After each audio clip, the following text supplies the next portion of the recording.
வணக்கத்தையும் தெரிவித்துக் கொள்ளுகின்றேன். தமிழ்நாட்டில் சித்த மருத்துவம் என்பது இன்றைக்கு மிக பழமை வாய்ந்த மருத்துவம் என்பதை அனைவருமே நன்றாக அறிவோம். சித்த மருத்துவத்திலிருந்து தொடங்கியவைகள் தான் இன்றைக்கு இந்திய மருத்துவத்தின் கிளைகளாக இருந்து வருவதையும் நாம் அனைவருமே நன்றாக உணர்வோம். டெல்லிக்கு சென்றாலும், மகாராஷ்டிராவுக்கு சென்றாலும், குஜராத்துக்கு சென்றாலும் சித்த மருத்துவத்திற்கு என்று என்றைக்குமே ஒரு தனி பெயர் உண்டு என்கின்ற வகையில் அகில இந்திய அளவிலான புகழ்பெற்ற மருத்துவமாக இருந்து வருவது சித்த மருத்துவம் என்பதை நாம் நன்றாக உணர்வோம். அந்த வகையில் தான் மாண்புமிகு தமிழ்நாட்டின் முதலமைச்சர் அவர்கள், வணக்கத்திற்குரிய முத்துவேல் கருணாநிதி ஸ்டாலின் அவர்கள் முதலமைச்சராக பொறுப்பேற்றவுடன் பெருமதிப்பிற்குரிய மருத்துவர் சிவராமன் போன்றவர்கள், மருத்துவர் கண்ணன் போன்றவர்கள் மாண்புமிகு தமிழ்நாட்டின் முதலமைச்சரிடத்தில் கோரிக்கை வைத்து தமிழ்நாட்டில் சித்த மருத்துவ பல்கலைக்கழகம் ஒன்று உருவாக்கப்பட வேண்டும் என்கின்ற அளவில் கோரிக்கை வைத்தார்கள். உடனடியாக நம்முடைய மாண்புமிகு தமிழ்நாட்டின் முதலமைச்சர் அவர்கள் மக்கள் நல்வாழ்வுத்துறைக்கு ஒரு அறிக்கையை தந்து இதற்கான சாத்திய கூறுகளை ஆராய சொன்னார்கள். அந்த வகையில் சட்டமன்றத்தில் அந்த ஆண்டே மக்கள் நல்வாழ்வுத்துறையின் சார்பில் பட்ஜெட் அறிவிப்பின் போது விரைவில் சென்னையில் சித்த மருத்துவ பல்கலைக்கழகம் அமையும் என்று அறிவிப்பு வெளியானது. அந்த அறிவிப்பு வெளியானதை தொடர்ந்து 2022 ஏப்ரல் திங்கள் 28ஆம் தேதி சட்டமன்றத்தில் ஒரு தீர்மானம் நிறைவேற்றி அனுப்பப்பட்டது. அந்த தீர்மானம், தமிழ்நாட்டில் ஒரு சித்த மருத்துவ பல்கலைக்கழகம் ஒன்று அமையப்பட வேண்டும், அதற்கு 2 கோடி ரூபாய் முதலில் நிர்வாக அலுவலகம் அமைப்பதற்கு 2 கோடி ரூபாய் ஒதுக்கீடும் செய்து அண்ணா நகரில் இருக்கிற பேரறிஞர் அண்ணா சித்த மருத்துவமனை வளாகத்தில் ஒரு நிர்வாக அலுவலக கட்டிடத்தை அதற்காக அமைப்பது என்றும், மதுரவாயில் பகுதி மாதவரம் பகுதியில் இருக்கிற பால் பண்ணைக்கு சொந்தமான இடத்தில் ஒரு 25 ஏக்கர் நிலப்பரப்பில் அந்த சித்த மருத்துவ பல்கலைக்கழகத்தை அமைப்பது என்றும் தீர்மானம் நிறைவேற்றி ஆளுநருக்கு அனுப்பி வைக்கப்பட்டது. ஆளுநர் அவர்கள் அந்த தீர்மானத்தை 1 மாத காலம் தன்னிடத்தில் வைத்திருந்து விட்டு 25/7/2022 அன்று திரும்பவும் அரசுக்கு திருப்பி அனுப்பிவிட்டார்கள். திருப்பி அனுப்பியவுடனே அரசு அவர் திருப்பி அனுப்பியதற்கான காரணங்களை, எந்தெந்த காரணங்களை கேட்டாரோ அதற்கான காரண காரியங்களை விளக்கி சட்டத்துறையின் அனுமதியினை பெற்று மீண்டும் சட்டமன்றத்தில் வைப்பதற்கு அனுமதி கோரி ஆளுநருக்கு திருப்பி அனுப்பி வைக்கப்பட்டது. ஆனால் ஆளுநர் அவர்கள் மீண்டும் 2022 செப்டம்பர் திங்கள் 17ஆம் தேதி மீண்டும் அந்த சித்த மருத்துவ பல்கலைக்கழகம் அமைப்பதற்கான அந்த கருத்துருவை மீண்டும் தமிழக அரசுக்கு திருப்பி அனுப்பிவிட்டார். திருப்பி அனுப்பியதற்கு பிறகு அரசின் சார்பில் மீண்டும் அவர் கேட்ட திருத்தங்களை எல்லாம் நிவர்த்தி செய்து அரசு 2025 ஏப்ரல் திங்கள் 26ஆம் தேதி ஆளுநருக்கு அனுப்பி வைக்கப்பட்டது. ஆளுநருக்கு அனுப்பி வைக்கப்பட்டு 4 மாதங்கள் அவர் கையிருப்பில் வைத்துவிட்டு கடந்த 2 நாட்களுக்கு முன்னால், அதாவது 21/8/2025 அன்று மீண்டும் அரசுக்கு ஒரு 4 திருத்தங்களை குறிப்பிட்டு, நீங்கள் இந்த திருத்தங்களை நிறைவேற்றி மீண்டும் சட்டமன்றத்தில் வைத்து அனுப்புங்கள் என்று கடந்த 2 நாட்களுக்கு முன்னால் தமிழக அரசுக்கு அனுப்பி இருக்கிறார். நான் இந்த விவரங்களை தெரிவிப்பதற்கு காரணம், இங்கே இருக்கிற சித்த மருத்துவர்கள் கூட கேட்கலாம், இந்த அரசு பொறுப்பேற்றவுடன் சித்த மருத்துவ பல்கலைக்கழகம் அமையப்படும் என்று அறிவித்தீர்கள், அது எப்பொழுது வரும் என்று நீங்களும் காத்துக் கொண்டிருக்கிறீர்கள், நாங்களும் ஆவலோடு காத்துக் கொண்டிருக்கிறோம். அரசின் சார்பில் 2 கோடி ரூபாயும் செலவு செய்யப்பட்டு அந்த சித்த மருத்துவர் பல்கலைக்கழகத்திற்குரிய துணைவேந்தர் அலுவலக அறை, நிர்வாக அறை போன்ற அனைத்து அறைகளையும் இன்றைக்கு முடித்து அண்ணா நகரில் இருக்கிற அண்ணா சித்த மருத்துவ அந்த கல்லூரி வளாகத்தில் அந்த அலுவலகம் தயார் நிலையில் இருக்கிறது. மாதவரத்தில் பால் பண்ணையில் ஒரு 25 ஏக்கர் கணக்கெடுத்து அதை நில ஆர்ஜிதம் செய்து அந்த இடமும் தயாராக இன்றைக்கு இருந்து கொண்டிருக்கிறது. ஆனாலும் நம்முடைய தமிழ்நாட்டின் ஆளுநர் அவர்கள் சித்த மருத்துவத்தின் மேல் அவருக்கு என்ன கோபமோ தெரியவில்லை. 2 நாட்களுக்கு முன்னால் தான் திரும்பவும், அதாவது 21/8/2025 அன்று திரும்பவும் அரசுக்கு ஒரு 4 திருத்தங்களை சொல்லி, இந்த திருத்தங்களை நிறைவேற்றி நீங்கள் சட்டமன்றத்தில் வைத்துக் கொள்ளலாம் என்று அனுப்பியிருக்கிறார். நேற்றைக்கு நம்முடைய துறையின் செயலாளர் அந்த பில்லை சட்டத்துறை வல்லுநர்களுக்கு அனுப்பியிருக்கிறார். மீண்டும் அவர் சொன்ன திருத்தங்களோடு அதை சரி செய்து எதிர்வரும் சட்டமன்ற கூட்டத்தொடரில் மாண்புமிகு தமிழ்நாட்டின் முதலமைச்சருடைய அறிவுறுத்தலை பெற்று சட்டமன்றத்தில் அது வைக்கப்படவிருக்கிறது. நிச்சயம் இந்த முறை கடந்த 4 ஆண்டுகளாக இதை நாம் அனுப்புவதும் அவர் திரும்ப அனுப்புவதுமாகவே ஒரு பெரிய போராட்டமே, சட்ட போராட்டம் நடைபெற்றுக் கொண்டிருக்கிறது. இதற்கு அநேகமாக ஒரு முடிவு கிடைக்கும் என்று நாங்கள் எதிர்பார்க்கிறோம்.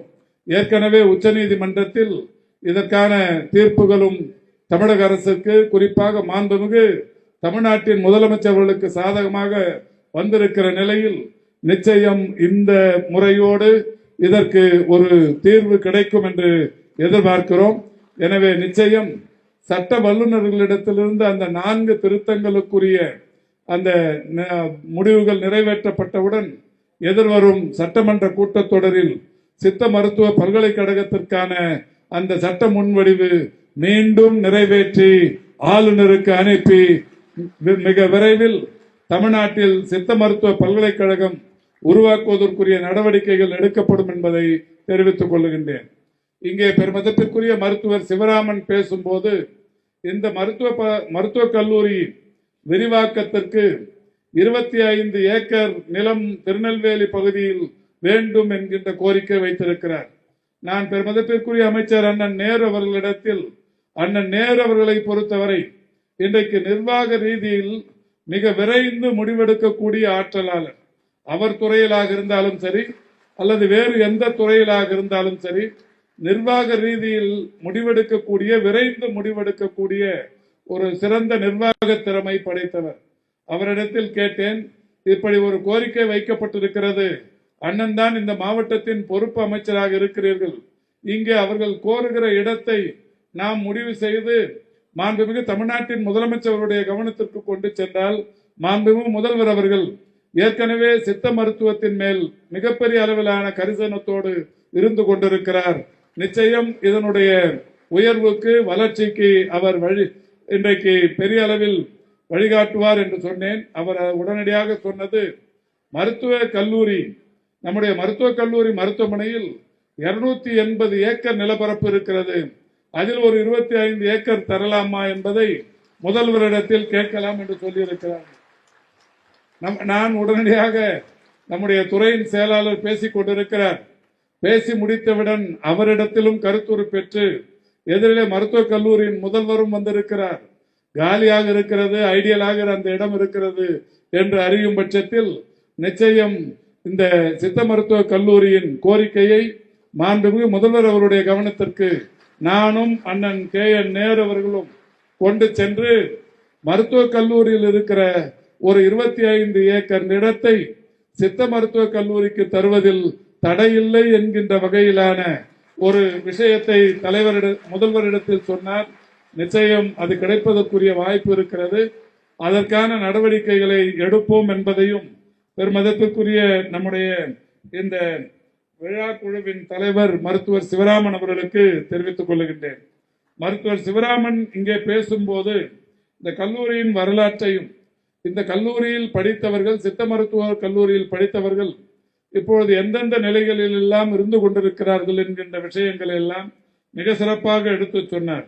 1987 முதல் 92 வரை இந்திய குடியரசுத் தலைவருக்கு ஒரு கௌரவ சித்த மருத்துவராக பணியாற்றியவர் R கண்ணன் என்பவர் இந்த கல்லூரியின் பழைய மாணவர் என்பது ஒரு மகிழ்ச்சிக்குரிய செய்தி. அதேபோல் பத்மஸ்ரீ விருது பெற்ற JR கிருஷ்ணமூர்த்தி என்பவரும் இந்த கல்லூரியின் பழைய மாணவர் என்பதும், அதேபோல் வேலுச்சாமி என்கின்ற ஒரு பத்மஸ்ரீ விருதாளரும் இந்த கல்லூரியின் பழைய மாணவர் என்பதும், தற்பொழுது தமிழ்நாட்டில் 22 மாவட்ட சித்த மருத்துவ அலுவலர்கள் மாவட்டத்திற்கு ஒரு சித்த மருத்துவ அலுவலர் இருப்பார்கள். அதில் 22 பேர் இந்த கல்லூரியிலிருந்து பயின்று வந்தவர்கள் என்பது ஒரு சிறப்புக்குரிய ஒன்று. தற்பொழுதும் கூட குடியரசுத் தலைவர் மாளிகையில் சித்த மருத்துவமனையில் இந்த கல்லூரியில் பயின்ற முன்னாள் மாணவர்கள்தான் சித்த மருத்துவர்களாக பணியாற்றி கொண்டிருக்கிறார்கள் என்பதும் ஒரு மகிழ்ச்சிக்குரிய ஒன்று.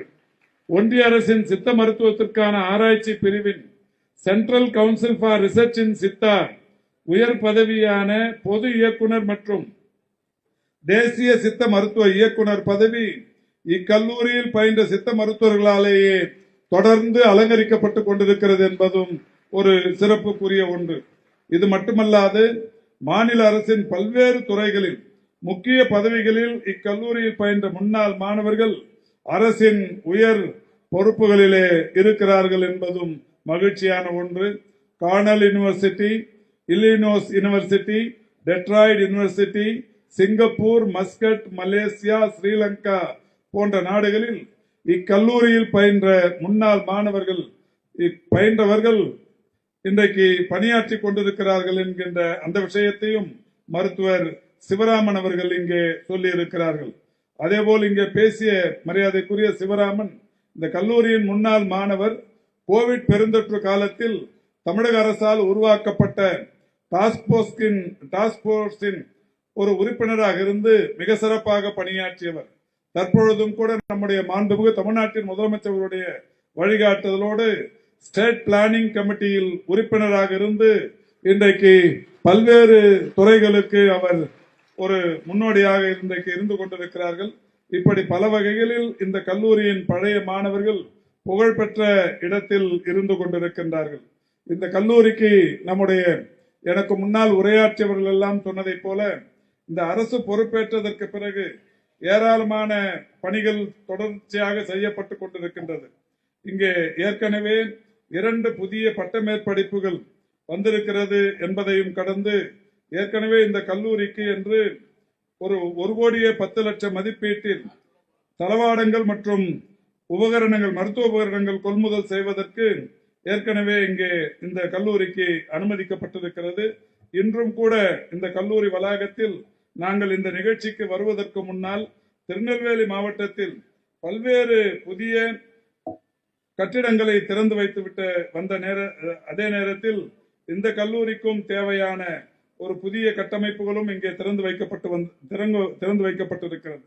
இந்த நிகழ்ச்சிக்கு முன்னால் நம்முடைய 1,95,00,000 செலவில் KTC நகரில் ஒரு துணை சுகாதார நிலையம், பாட்டப்பத்து நகரில் ஒரு UPHC கட்டிடம், RSA நகரில் ஒரு துணை சுகாதார நிலைய கட்டிடம், அதேபோல் இன்றைக்கு பாளையங்கோட்டை தொகுதியில் மேலப்பாளையம், பெருமாள்புரம் போன்ற பல்வேறு பகுதிகளில் கட்டப்பட்ட கட்டிடங்கள் இன்றைக்கு திறந்து வைக்கப்பட்டது. திருநெல்வேலி அரசு மருத்துவக் கல்லூரி மருத்துவமனையில் முழு உடற் பரிசோதனை மையம் ஒன்று புதிதாக இன்றைக்கு திருநெல்வேலியில் தொடங்கப்பட்டிருக்கிறது. 5 கோடி ரூபாய் செலவில் ஒரு நவீன முழு உடல் பரிசோதனை மையம் ஒன்று இன்றைக்கு திருநெல்வேலியில் தொடங்கி வைக்கப்பட்டிருக்கிறது. மதுரை, சென்னை, கோவை, சேலம் ஆகிய 4 இடங்களில் மட்டுமே இருக்கிற இந்த முழு உடல் பரிசோதனைகள் இன்றைக்கு நெல்லையிலேயும் இன்றைக்கு தொடங்கி வைக்கப்பட்டிருக்கிறது. இதே நெல்லை மருத்துவக் கல்லூரியில் 2.25 கோடி செலவில் ஒரு கண் மருத்துவ பிரிவு ஒன்றும் புதிதாக தொடங்கி வைக்கப்பட்டிருக்கிறது. இந்த பாளையங்கோட்டை அரசு சித்த மருத்துவக் கல்லூரியில் புனரமைக்கப்பட்ட ஒரு மருந்து செய் நிலையம் ஒன்று 1,60,00,000 செலவில் இன்றைக்கு அதுவுமே தற்போது மாண்புமிகு அமைச்சரான நேரு அவர்களால் திறந்து வைக்கப்பட்டு பயன்பாட்டிற்கு வந்திருக்கிறது. அதையும் கடந்து இந்த மருத்துவக் கல்லூரிக்கு என்று இன்றைக்கு 40 கோடி ரூபாய் செலவில், இது 1964 தொடங்கி இன்றைக்கு 60 ஆண்டுகளை நிறைவு செய்து வைர விழாவை கொண்டாடி கொண்டிருக்கிறோம். இந்த வைர விழா நடத்தப்படுகிற இந்நாள் வரை இந்த 60 ஆண்டுகளில் மட்டுமல்ல, இந்த நிகழ்ச்சியின் தொடக்கத்தில் எங்களுக்கு ஒரு குறும்படம் போட்டு காட்டினார்கள். அதில் சொன்னார்கள், இந்த 64 இன்றைக்கு வரை இது வைர விழா என்றாலும் இந்த சித்த மருத்துவ பள்ளி, இந்திய மருத்துவ பள்ளி என்றெல்லாம் தொடங்கப்பட்டது 1920களிலேயே தொடங்கப்பட்டிருக்கிறது. அப்படியானால் இது ஒரு நூற்றாண்டை கடந்த ஒரு கல்லூரியாக இந்த கல்லூரி இருந்து கொண்டிருக்கிறது.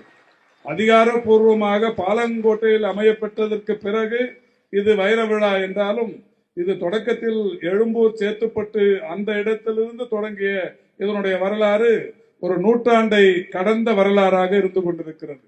இந்த நூற்றாண்டை கடந்த வரலாறில் முதன்முறையாக அரசின் சார்பில் 40 கோடி ரூபாயை ஒரே நேரத்தில் நிதி ஆதாரத்தை தந்திருப்பது என்பது மாண்புமிகு தமிழ்நாட்டின் முதலமைச்சர் முத்துவேல் கருணாநிதி ஸ்டாலின் என்பவரால் மட்டுமே இது சாத்தியமாக ஆகியிருக்கிறது என்பதையும் இங்கே மகிழ்ச்சியோடு தெரிவித்துக் கொள்ளுகின்றேன்.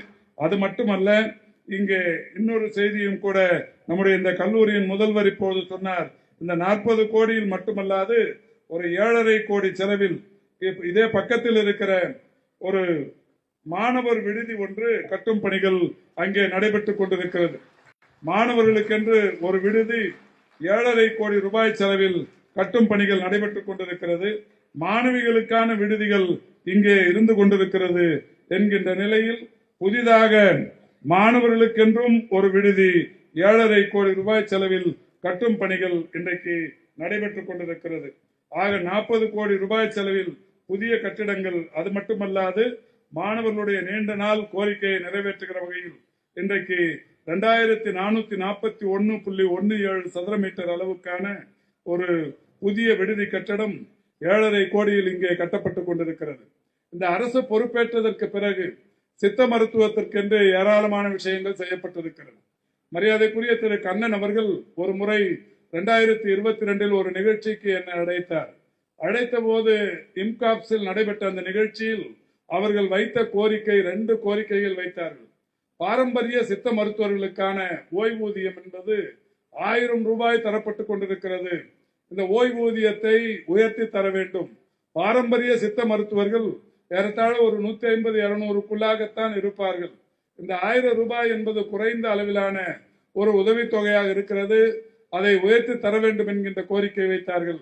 மாண்புமிகு தமிழ்நாட்டின் முதலமைச்சருடைய கவனத்திற்கு கொண்டு சென்றவுடன் 1000 ரூபாய் இன்றைக்கு 3000 ரூபாயாக உயர்த்தி இந்த பாரம்பரிய சித்த மருத்துவர்களுக்கு வழங்கப்பட்டுக் கொண்டிருக்கிறது. அப்பொழுது அவர்கள் வைத்த இன்னொரு கோரிக்கை, ஆயுஷ் என்றால் இந்திய மருத்துவம். இந்திய மருத்துவத்திற்கு ஆயுஷ் என்று இன்றைக்கு ஒன்றிய அரசு அறிவித்திருக்கிறது. ஏ என்றால் ஆயுர்வேதம், ஒய் என்றால் யோகா மற்றும் நேச்சுரோபதி, அதேபோல் யூ என்றால் யுனானி, எஸ் என்றால் சித்தா, எச் என்றால் ஹோமியோபதி. இப்படி ஆயுர்வேதம், ஹோமியோபதி, யுனானி, யோகா, சித்தா இவைகளெல்லாம் இந்த வார்த்தைகளின் முதல் எழுத்துக்களை உள்ளடக்கித்தான் ஆயுஷ் என்று சொல்லப்பட்டு வந்தது. ஆனால் 2022 ஒரு ஒன்றியத்தின் ஒரு ஆணையிலிருந்து ஒரு சிறிய திருத்தம், அந்த எஸ் சித்தா என்பதற்கு பதிலாக ஒரு சௌவா ரிப்பா என்கின்ற ஒரு வார்த்தையை சேர்த்திருந்தார்கள். சித்தா என்பதற்கு பதில் சௌவா ரிப்பா என்கின்ற வார்த்தையை சேர்த்திருந்தார்கள்.